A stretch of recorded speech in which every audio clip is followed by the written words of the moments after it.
15 number ward જ છે મારો, બીજો નથી.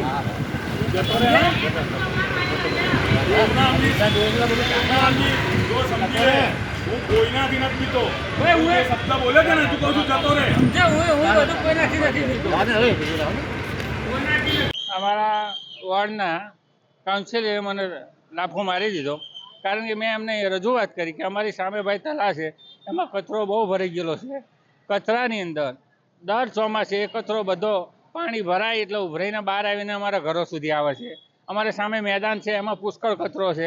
એ કચરો થોડા દિવસ પહેલાં પવન આવ્યો તો બધો ઉડી ઉડીને અમારી સોસાયટીઓમાં ગરી ગયો, અમારા ઘરોમાં ગરી ગયો. એટલે અમે રજૂઆત કરવા ગયા તો અમને દાદાગીરી કરીને મને થાપો મારી દીધો.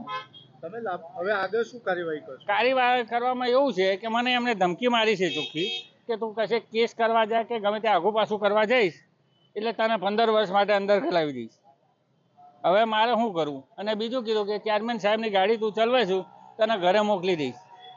અને ચેરમેન સાહેબને આપણે રજૂઆત કરી તે ચેરમેન સાહેબને એ ભાઈએ એવું કીધું કે તમે આને ઘરે મોકલી દો, આના નહીં જોઈએ, બીજો ડ્રાઈવર બોલાવી લો, આવી બધી વાતો કરી.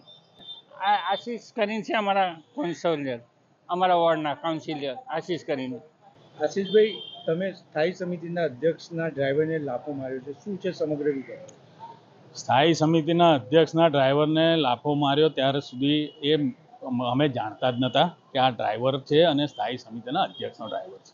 અમે અમારા વોર્ડ વિસ્તારની ચર્ચા પક્ષના દંડક જોડે કરતા હતા ત્યારે આ વ્યક્તિ દૂરથી ચેરમેનની ગાડી પાસેથી રોડ ક્રોસ કરીને આવી અને અમારી પર ખોટા આરોપો મૂકવાનું શરૂ કરતા મારે પૂછવું પડ્યું કે આ કોણ વ્યક્તિ છે.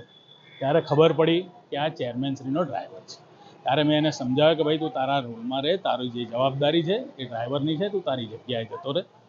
છતાં પણ પાયા વિહોણા આક્ષેપ, ખોટી રીતના આક્ષેપો, અપશબ્દો બોલવાનું ચાલુ રાખતા મારે એને સમજાવ્યો, છતાં પણ ન માનતા એને લાફો માર્યો છે અને ફરીથી કહું છું લાફો માર્યો છે. હવે ફરીથી કોઈ આવી વ્યક્તિ, કોઈ સન્માનીય કાઉન્સિલર જ્યારે ઊભા હોય ચર્ચા કરતા હોય આવી ખોટી રીતે આરોપ મૂકવાની કોશિશ ના કરે. એટલા માટે એને જે બોલ્યો છે એને માટે એને બરાબર દંડ કર્યો છે.